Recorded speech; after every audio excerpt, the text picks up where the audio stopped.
আপনি ইউটিউবে কোনো গন্তব্যের নাম লিখে সার্চ করলেন, কয়েক সেকেন্ডের মধ্যেই ভেসে উঠল অসংখ্য ভিডিও। কিন্তু খেয়াল করে দেখেছেন কি, সব ভিডিও যেন একই রকম, একই ড্রোন শট, একই সঙ্গীত, একই আবেগঘন ভাষা, একই শিরোনাম। এই প্রবণতার নাম ক্রিয়েটার মনোকালচার। ক্রিয়েটার মনোকালচার বলতে বোঝায় এমন এক ডিজিটাল সংস্কৃতি যেখানে কন্টেন্ট নির্মাতারা একটি গন্তব্যকে প্রায় একইভাবে উপস্থাপন করেন। ফলে একটি জায়গার বহুমাত্রিক পরিচয় হারিয়ে গিয়ে সেটি দাঁড়িয়ে যায় একমাত্রিক, সরলীকৃত এবং অনেক সময় স্টেরিওটাইপধর্মী চিত্রে। ডিজিটাল প্ল্যাটফর্মের অ্যালগোরিদম দ্রুত ভিউ, লাইক ও শেয়ার আনে এমন কন্টেন্টকেই বেশি প্রাধান্য দেয়। তাই গভীর গবেষণা, ইতিহাস, স্থানীয় মানুষের গল্প বা প্রেক্ষাপটের বদলে সামনে আসে চটকদার শিরোনাম, আবেগী ব্যাকগ্রাউন্ড মিউজিক আর নাটকীয় ভিজুয়াল। ফলাফল, একটি দেশের জটিল সংস্কৃতি, ইতিহাস, ভূগোল ও মানুষের বাস্তব জীবনধারা হারিয়ে যায়। জায়গাটিকে দেখা হয় একটি মাত্র লেন্স দিয়ে। বাংলাদেশে সাজেকের উদাহরণই ধরা যাক। অধিকাংশ কন্টেন্টে সাজেক মানেই মেঘের রাজ্য, যেন মেঘ ছাড়া সেখানে আর কিছু নেই। অথচ সাজেকের স্থানীয় জনগোষ্ঠীর জীবন, সংস্কৃতি, অর্থনীতি, খাদ্যাভ্যাস এসব নিয়েও রয়েছে অসংখ্য গল্প, কিন্তু সেগুলো খুব কমই সামনে আসে।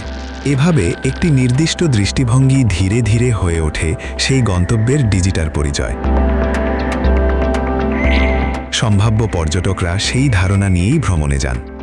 বাস্তব অভিজ্ঞতা যখন ভিডিওর সঙ্গে মেলে না, তখন জন্ম নেয় হতাশা। শুধু পর্যটকের প্রত্যাশাই নয়, এর প্রভাব পড়ে বিনিয়োগ, বিপণন কৌশল এবং স্থানীয় সম্প্রদায়ের ওপরও। কোনো একটি সংস্কৃতি বা জীবনধারাকে ভুলভাবে উপস্থাপন করা হলে তা দীর্ঘমেয়াদে সামাজিক ও অর্থনৈতিক চাপ তৈরি করতে পারে। এখানে কৃত্রিম বুদ্ধিমত্তাও একটি ভূমিকা রাখছে। এখন অনেক ভ্রমণ প্ল্যাটফর্ম অনলাইন কন্টেন্ট বিশ্লেষণ করে গন্তব্য সম্পর্কে পরামর্শ দেয়।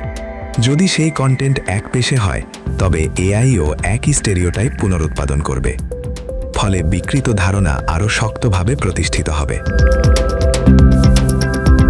প্রশ্ন হলো, তাহলে সমাধান কি? সমাধান একটাই, দায়িত্বশীল গল্প বলা, স্থানীয় মানুষের কণ্ঠ তুলে ধরা, ইতিহাস, সংস্কৃতি ও বাস্তব জীবনের জটিলতা তুলে ধরা। একটি গন্তব্যকে শুধু একটি ফ্রেমে বন্দি না রেখে তার বহুমাত্রিক পরিচয়কে সম্মান করা।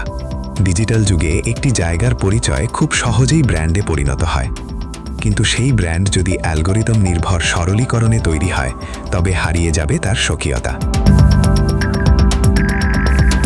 একটি গন্তব্য কেবল দৃশ্য নয়, একটি জীবন্ত সমাজ।